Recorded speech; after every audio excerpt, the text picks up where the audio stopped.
வணக்கம் மக்களே, welcome to Timiri market. தினமும் ஒரு ஸ்டாக்கில் இன்றைக்கி நம்ம என்ன பார்க்க போகிறோம்னா, Indian railway finance corporation IRFC இதை பற்றி தான் நம்ம பார்க்க போகிறோம். ஓகே, ஸோ எனக்கு தெரிஞ்ச வரைக்கும் சொல்கிறேன். ஃபுல்லாக கவர் பண்ண முடியும்னா ரொம்ப டைம் எடுக்கும். பட் சுருக்கமாக எல்லாத்தையும் அதனால தான் டெய்லியும் உங்களுக்கு போட்டுட்ருக்கேன். ஓகே, ஸோ நம்ம பார்க்கலாம். ஐஆர்எஃப்சி ஃபஸ்ட்டு என்ன பிஸ்னஸ் பண்ணுது அப்படின்னு நம்ம பார்க்குறோம்னா, எதுக்காக நான் இதெல்லாம் எக்ஸ்பிளைன் பண்ணுறேன்னா, உங்களுக்கு ஒரு ஸ்டாக் வாங்குறீங்கன்னா அதை பற்றி அட்லீஸ்ட் என்ன பிஸ்னஸ் பண்ணுறான், அது நமக்கு எப்படி யூஸ் ஆகுது, இதெல்லாம் தெரிஞ்சுக்கிறதுக்காக தான் சொல்லிகிட்ருக்கிறேன் ஒன்றும் டெய்லியும். ஓகே, ஸோ அந்த வகையில் இன்றைக்கி பார்த்தீங்கன்னா ஐஆர்எஃப்சி என்ன பிஸ்னஸ் பண்ணுறாங்கன்னா, இப்போது ஒரு ட்ரெயின் ஓடணுன்னா என்ன வேணும்? எலக்ட்ரிசிட்டி வேணும், டீசல் வேணும்னா அப்புறம் கதை. அதுக்கு முதல்ல பணம் வேணும், கரெக்டாக? ஸோ அந்த பணத்தை இந்த ஐஆர்எஃப்சி அதாவது அவங்களுக்கு கொடுக்குறாங்க. எப்படின்னா, இவங்க இப்போ நம்ம ஷேர் ஹோல்டர்ஸ் இருக்கிறோம். ஸோ நம்மக்கிட்டேருந்து வாங்குறாங்க, இன்வெஸ்டர்ஸ்கிட்டேருந்து, அப்புறம் பேங்க்லேருந்து வாங்குறாங்க, அப்புறம் பாண்ட் மார்க்கெட்லேருந்து வாங்குறாங்க. ஸோ இந்த மாதிரி ஒவ்வொருத்தர்கிட்டையும் வாங்கி அவங்க என்ன பண்ணுறாங்க, ஸோ ஐஆர்எஃப்சி ரயில்வேல ஏதாவது புதுசாக ஒரு ப்ராடக்ட் வாங்கணும், இல்லாட்டி ஒரு அசெட் வாங்கணும், இல்லாட்டி ஏதாவது ஒரு பெரிய மேடை கட்டணும், அது இதுன்னு ரயில்வேனுடைய இன்ஃப்ராஸ்ட்ரக்சருக்கு எல்லாத்துக்கும் யூஸ் பண்ணுறாங்க. ஓகேங்களா? அதை லீஸ் அவங்க கொடுக்குறாங்க.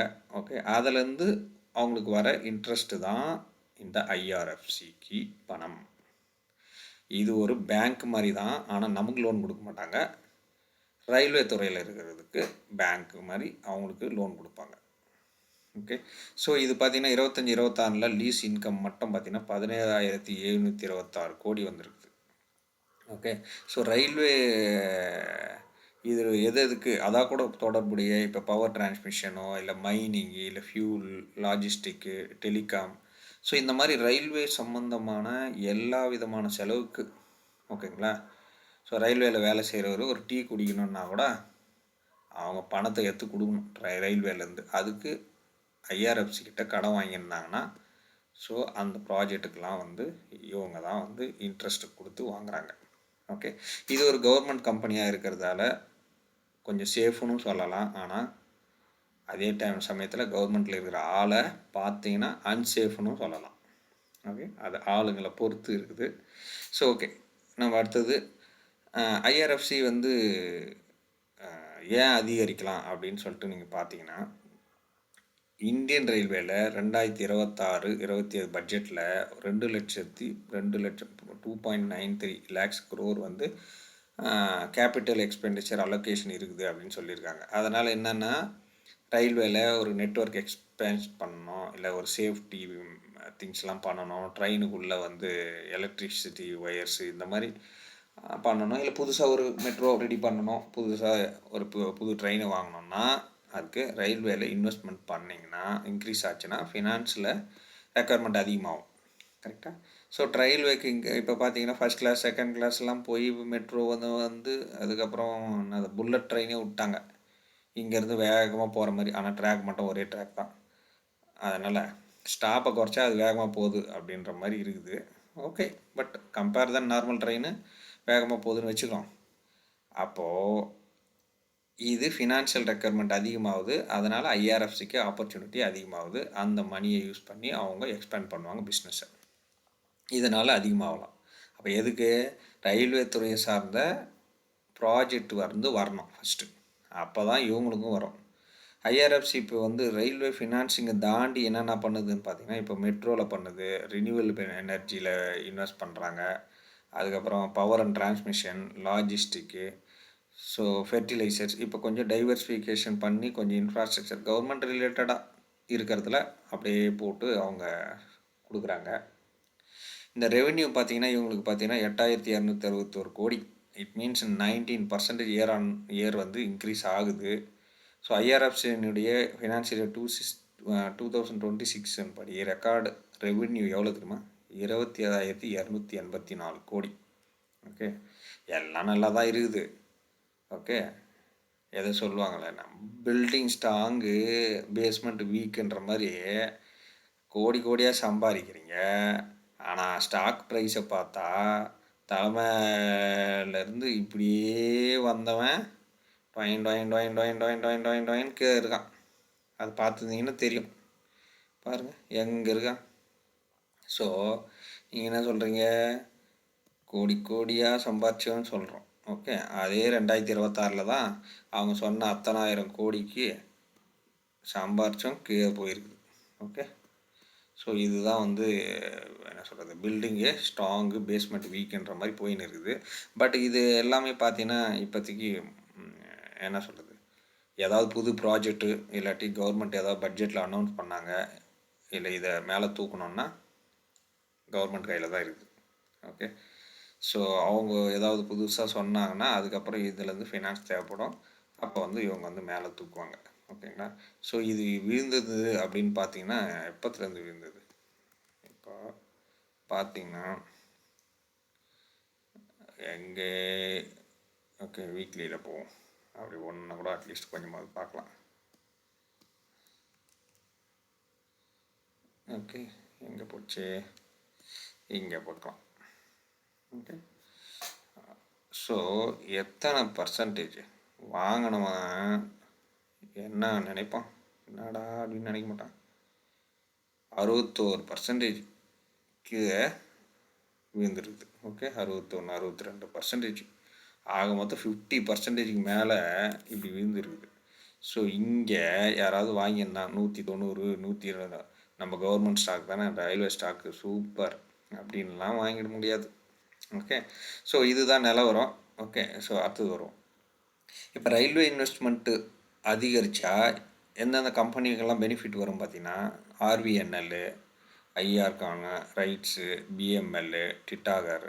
ஓகே, ஸோ இந்த மாதிரி ஜூபிட்டர் வேகன்ஸு, ரயில்டெல், ரயில்வே ரிலேட்டடான எல்லா கம்பெனிக்கும் வந்து தேவைகள், அந்த ப்ராஜெக்ட்டு அங்கே அதிகமாச்சுன்னா இதுக்கும் வந்து இன்வெஸ்ட்மெண்ட்டு அதிகமாகும். அதனால தான் ஸோ ரயில்வேயில் இன்வெஸ்ட்மெண்ட் அதிகமானால் தான் ஐஆர்எஃப்சி டிஸ்பர்ஸ் பண்ணி, ஓகே டைவர்சிஃபை பண்ணி அதுக்கப்புறம் இது பெருசாக வர வாய்ப்பு உள்ளது. கரெக்டுங்களா. ஸோ ஐஆர்எஃப்சி ஏன் குறையலாம் அப்படின்னு நம்ம பார்த்தோம்னா, ஐஆர்எஃப்சியில் மட்டும் இல்லை, இப்போ நம்ம ஐஆர்எஃப்சின்னு வச்சுக்கோங்க, ரயில்வேல ஏதாவது ஒரு பிரச்சனை எவனுக்காவது வரட்டுமே, ஆர்விஎன்எல் வரட்டும், இல்லை ஐஆர்எஃப்சிக்கு வரட்டும், இல்லாட்டி வேறு எவனுக்குன்னா வந்தாலும் என்ன ஆகும், பாம்புன்னு சொன்னால் நாம் மட்டுமா ஓடுவோம், சுற்றிக்கிற எல்லாருமே ஓடுவான்ல அந்த கும்பலில். அதே மாதிரி தான் ரயில்வேக்கு ஒரு ஜுரம்னா பக்கத்தில் இருக்கிறவன் எவனோ மாத்திரை போட்டு தான் ஆகணும். அந்த மாதிரி என்ன பண்ணுவோம் நம்ம, அது வேறு வேறு மாடல் தான் பிஸ்னஸ்ஸு. இருந்தாலும் நம்ம ஜனங்களுக்கு ஒரு பயம் வந்துடும் இல்லை, அது ரிலேட்டடாகிறவன் தான் பையவன், அதனால் இவனும் குறையும். ஓகே, ஸோ சீசனுக்கு தக்காளி வந்து பழமாக இருந்துச்சுனாலும் காயாக இருந்தாலும் தக்காளி விலை கம்மியாச்சுன்னா என்ன பண்ணுறது, காயாகிறவனும் ஐயோ விற்றுலாண்டாப்பா வாங்க காசோட குறையுதுன்னு விற்றுரும்.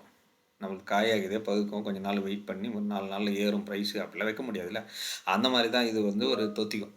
ஓகே, ஸோ ஐஆர்எஃப்சி மட்டும் இல்லாமல் மற்ற இதுவும் சென்டிமெண்ட் வந்து தொத்திக்கும். அதனால் ஓகே, ஒரு குட் ரிசல்ட்டே இருக்குது, ஆனாலும் ஷேர் ப்ரைஸ் ஏன் குறையுது, ஏன்னா இன்வெஸ்டர்ஸ் வந்து ப்ராஃபிட் புக் பண்ணுவாங்க. ஓகே, அப்படி இல்லை, ஓகே இப்போ கடன் வாங்கிறது வந்து நிறைய கடத்தை கொடுத்துட்டேன். ஓகே, மார்ஜினு நல்லா கடனை கொடுத்த பிறகு நிறைய காசை கொடுத்துட்டேன், ஆனால் இன்ட்ரெஸ்ட்டு வரல ரொம்ப, அப்போ என்ன பண்ணுவீங்க, அப்போது உங்களுக்கு மொத்தம் குறைஞ்சிரும். இல்லை ஆர்பிஐ வந்து இன்ட்ரெஸ்ட் ரேட்டை குறைச்சிடுது, இப்போ நீ கொடுத்த 10 ரூபாய் இன்ட்ரெஸ்ட் ரேட்டுன்னு சொல்லிட்டு அவன் 5 ரூபா ஆகிட்டானா என்ன ஆகும் ஐஆர்எஃப்சிக்கு, அப்போது அதுவும் குறையும். அப்புறம் கவர்மெண்ட் ஃபண்டிங் அதுலேயும் குறையும். ஓகே, ஸோ கவர்மெண்ட் வந்து எந்த ப்ராஜெக்டும் கொடுக்கல, இல்லை அதுக்கு ஃபண்டு வந்து ஒதுக்கலை, பட்ஜெட்டில் கம்மியாக இருக்குது. இப்போது ரயில்வேக்கு வந்து ட்ராக்குக்கோ இல்லாட்டி வேறு ஏதாவது நியூ கோச்சோ இல்லை நியூ ட்ரெயின் இல்லை எதுவுமே பட்ஜெட் இல்லை, வியாபாரமே இல்லைன்னா என்ன இது என்ன பண்ணோம், அதனால் ஐஆர்எஃப்சி குறையும். ஓகே, எல்லாமே இந்த பட்ஜெட்டுக்கிட்டேயும் கவர்மெண்ட்டுக்கிட்டேயும் டிபெண்ட் பண்ணி தான் இருக்குது. ஓகே, ஐஆர்எஃப்சிக்கு யாரெல்லாம் கஸ்டமரு அப்படின்னு பார்த்தீங்கன்னா, Indian railway, ministry of railways, railway related அந்த என்டிட்டிஸு, இந்த ரயில்வேக்கு லிங்க்கான எல்லா ப்ராஜெக்டும். ஓகே, அதுக்கு உண்டான இன்ஃப்ராஸ்ட்ரக்சர்ஸு எல்லாமே. இப்போ நம்ம ட்ரெயினில் சொகுசாக உட்காந்து போகிற சீட்லேருந்து கம்பி பிடிக்கிறோம்ல, கம்பி, ரயில்வே ட்ராக்கு, இரும்பு, எலக்ட்ரிக்கல், சிக்னல், ஓன்னு ஒரு சவுண்டு வருமே, ஆர்னு எல்லாத்துக்கும் வந்து பணம் தேவை, கரெக்டாக? ஸோ இது எல்லாத்துக்கும் வந்து சப்ளை பண்ணுறவங்க வந்து ஐஆர்எஃப்சி தான். இது சரி, பொதுமக்களுக்கு என்ன யூஸு அப்படின்னு கேட்டிங்கன்னா, இவங்களுடைய கஸ்டமர் இவங்க தானே. நமக்கு என்னென்னா, நமக்காக தான் ட்ரெயினில் புக் பண்ணி போகிறோம் எல்லாம் பண்ணுறோன்னா, அது ரயில்வேடைய இன்ஃப்ராஸ்ட்ரக்சர் எல்லாம் டெவலப் பண்ணாங்கன்னா, ஸோ இதுக்கு வந்து இன்டைரக்டாக நாம் தான் பயன்பெறுவோம். ஓகே, டைரெக்டாக இல்லைனாலும் ஐஆர்எஃப்சி வந்து ரயில்வேக்கு கொடுக்கும். ரயில்வே வந்து ரயில் இன்ஃப்ராஸ்ட்ரக்சர் டெவலப் பண்ணோம். ரயில் டெவலப் பண்ணாங்கன்னா அதை மாடர்னைசேஷன் பண்ணாங்கன்னா நம்ம வந்து அதை யூஸ் பண்ணுவோம். கரெக்டுங்களா? ஓகே, இதில் என்ன ரிஸ்க்குன்னு பார்த்தீங்கன்னா, நீங்கள் வந்து கான்சன்ட்ரேஷனாக இதை மட்டுமே பார்க்குறீங்க. இதை ஓகே, ரயில்வே துறையை மட்டுமே தான் பார்த்து சார்ந்து இருக்குது. அதனால் கவர்மெண்ட் பாலிசி பிரகாரம் ஏதாவது பிரச்சனை வந்துச்சு, இல்லாட்டி கம்மியாக்குனாங்கன்னா அப்போது பிரச்சனை. இன்ட்ரெஸ்ட் ரேட்டு கம்மியாயிடுச்சு இல்லாட்டி அதிகமாகிடுச்சு, அதுக்கு ஏற்ற மாதிரி வந்து மேலே ஏறுறது குறையும். அவங்களுடைய அசட் குவாலிட்டி, அப்புறம் இந்த கவர்மெண்ட் ஒரு ஸ்டேக் வச்சுன்னு இருக்குது. ஓகே, இப்போ பார்த்தீங்கன்னா ஆஃபர் ஃபார் சேல்னு விட்டானுங்க. இதுக்கு என்னாச்சு? ஆஃபர் ஃபார் சேல் விட்டோன்னா என்ன, இருக்கிற ப்ரைஸோட கம்மியாக விடுவாங்க. அந்த மாதிரி விட்டதால் என்ன ஆயிடுச்சு, அந்த ப்ரைஸுக்கு வந்து கம்மியாக வந்து உட்காந்துக்குச்சு. ஸோ மேலே வாங்கினவங்களாம் கூட போச்சு. ஸோ அதனால் இது எதனாலனா, கவர்மெண்ட் ஃபண்டிங் வந்து அதிகமாகுது, ஐஆர்எஃப்சி பாரோயிங் ரெக்குயர்மெண்ட் வந்து கம்மியாகுது, இன்ட்ரெஸ்ட் ரேட் அதிகமாகுது. ஓகே, இந்த மாதிரியெல்லாம் பிரச்சனை வந்ததுன்னா அது வந்து பிரச்சனை ஆகும். Okay, so government slow down ஆகிடும், ஷேர் ப்ரைஸும் ப்ரெஷரில் வந்துடும். அதனால் ரயில்வேயில் கேப்பெக்ஸு ரொம்ப என்ன சொல்கிறது, பணம் அதிகமாக சப்ளை பண்ணி இவங்க ப்ராஜெக்ட்லாம் நிறைய வந்து ஃபினான்ஸ் ரெக்குயர்மெண்ட் இருந்தால் மட்டும்தான் ஐஆர்எஃப்சிக்கு ஆப்பர்ச்சுனிட்டி. ஓகே, இல்லைன்னா அதுக்கு வந்து எதுவும் கிடையாது. ஓகே, ஸோ ஐஆர்எஃப்சி பற்றி நீங்கள் பார்த்துட்டீங்க. ஓகே, ஐஆர்எஃப்சி இதுக்கு தான். ஓகே, நம்ம ஆர்விஎன்எல்லாம் அப்புறம் பார்க்கலாம். பட் என்ன டிஃப்ரென்ஸ்னு பார்த்தீங்கன்னா, ஐஆர்எஃப்சி இந்த ப்ராஜெக்ட்டுக்கு பணம் வேணும் அப்படின்னா பணம் கொடுப்பாங்க. ஆர்விஎன்எல் அந்த ப்ராஜெக்டை நடத்தும், ப்ராசஸ். ஓகே, அதனால் இதை பற்றி நம்ம அப்புறம் சொல்லுவோம். ஸோ இதுதான் ஐஆர்எஃப்சினுடைய ஃபுல் டீட்டெயில். என்ன பிஸ்னஸ் பண்ணுது, எப்போல்லாம் குறையும், எப்போல்லாம் வந்து அதிகரிக்கும், யார் இதனுடைய கஸ்டமர்ஸு, இன்டெரக்டாக நமக்கு எப்படி யூஸ் ஆகுது, எதனாலலாம் இதுக்கு ப்ரெஷர் வரும் அப்படின்னு சொல்லிட்டோம். முழுக்க இது ரயில்வே டிபார்ட்மெண்ட் கவர்மெண்ட்டை சம்மந்தமாக இருக்கிறதால அவங்கள டிபெண்ட் பண்ணி இருக்குது. ஸோ எப்போ வேணாலும் கவர்மெண்ட்டு ப்ரைவேட்டுக்கு விட்டாலோ இல்லாட்டி அதிலேருந்து ஷேர்ஸை வந்து அவங்க விற்றாலோ பிரச்சனை இருக்குது. ஸோ இப்போ பார்த்தீங்கன்னா இங்கே இருந்துச்சு, அப்புறம் ஆஃபர் ஃபார் சேல்லாம் போட்டு என்னாச்சு, அப்படியே இங்கே குறைய ஆரம்பிச்சுது. எங்கேருந்து 2024 அப்புறம் என்னாச்சு 5, அப்புறம் 6, அப்படின்னா ஒரு 2 வருஷமாக அப்படியே கீழே தான் போயின்னு இருக்குது. இன்னும் இறங்குமா, இல்லை இதுக்கு மேலே ஏதாவது கவர்மெண்ட்டு தாக்கு பிடிச்சி சொல்லுவாங்களா அப்படின்னு பார்த்தோம்னா, இது 69 இங்கே இருக்குது. எனக்கு தெரிஞ்சு நிறைய பேர் நான் பார்த்துருக்கேன், கமெண்ட்ஸ்லாம் பார்த்தேன்னா, நான் வேறு ஒரு இதுவில் ஓகே வீடியோவில் 150, 200லலாம் வாங்கி வச்சுட்டுக்கிறாங்க. அதுவும் எவ்வளோ ஒரு குவான்டிட்டியாக வாங்கினானுங்க, அதெல்லாம் 2000, 5000 போட்டு வச்சுருக்காங்க. ஸோ அதனால் அதில் மாட்டினவங்கலாம் ஆவரேஜ் பண்ணி வச்சும் அவங்களுக்கு எந்த விதமான ஒன்றும் மார்க்கெட்டு எந்த ப்ராஃபிட் எதுவும் கொடுக்கல. ஸோ இனி வரப்போகிற காலத்தில் கவர்மெண்ட்டு இதுக்கு ஏதாவது உதவி பண்ணி இன்க்ரீஸ் ஆகுதான்றதை பார்க்கலாம்.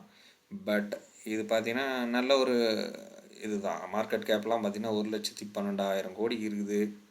கரண்ட் ப்ரைஸ் பார்த்திங்கன்னா ஸோ இப்போ 86 இப்படி இருக்குது. புக் வேல்யூ கிட்ட 43, அதில் பாதி இருக்குது, 50%. ஸோ இன்வெஸ்டர்ஸும் பார்த்திங்கன்னா 1.16 1.17% வந்து எஃப்ஐஐ வந்து இன்க்ரீஸ் பண்ணியிருக்காங்க. 1.1%, 16 17. அதுக்கப்புறம் டிஐஏ இன்க்ரீஸ் ஆகிருக்குது, ப்ரொமோட்டர்ஸும் வந்து கம்மியாகிருக்குது. ஸோ இதனால தான் பார்த்திங்கன்னா அதெல்லாம் வெளியே விற்றதால் அந்த மாதிரி ஆகிருக்குது. பட் குவார்ட்டர்லி சேல்ஸு ஓகே எல்லாம் பார்த்திங்கன்னா நல்லா தான் இன்க்ரீஸ் ஆகிருக்கு. 1900 கோடி நெட்டு ப்ராஃபிட்டு. எக்ஸ்பேன்ஸும் பார்த்திங்கன்னா கம்மி பண்ணியிருக்குது. ஒரு ப்ராஃபிட்டும் பார்த்திங்கன்னா வந்து என்ன சொல்ல 26க்கு இதில் பார்த்திங்கன்னா 6500 7000 கோடி. ஓகே, நல்ல ப்ராஃபிட் தான், நல்ல கம்பெனி தான். ஓகே, அதுதான் சொன்னோம்ல, பில்டிங் ஸ்ட்ராங்கு பேஸ்மெண்ட் வீக்குன்ற மாதிரி இது ஏறுச்சுன்னா நல்ல ஒரு இது தான். ஆனால் இது வந்து ஃபினான்ஸ் கம்பெனி மாதிரி தான், பேங்க் மாதிரி தான். ஓகேங்களா, அவங்களுக்கு என்ன தேவை, எக்ஸ்பேன்ஷன் இருக்கும்போது இது ஏறும். ஓகே, ஸோ லாங் டேர்முக்கு பார்த்தீங்கன்னா இதுதான் நம்ம சொல்ல முடியும். ஓகேங்களா? லாங் டேர்முக்கு இது வேல்யூவேஷன் நல்லா ப்ராஜெக்ட் நிறைய எக்ஸ்பேன்ஸ் ஆச்சுன்னா இதுக்கு வரும். ஓகே ஓகே இந்த வீடியோ உங்களுக்கு பிடிச்சிருக்குன்னு நினைக்கிறேன். ஓகே உங்களுக்கு பயனுள்ள தகவலாக இருந்திருந்தால் ஓகே சப்ஸ்கிரைப் பண்ணுங்கள். ஓகே சப்போர்ட் பண்ணுங்கள். தேங்க்யூ மக்களே. Thank you very much. பாய்.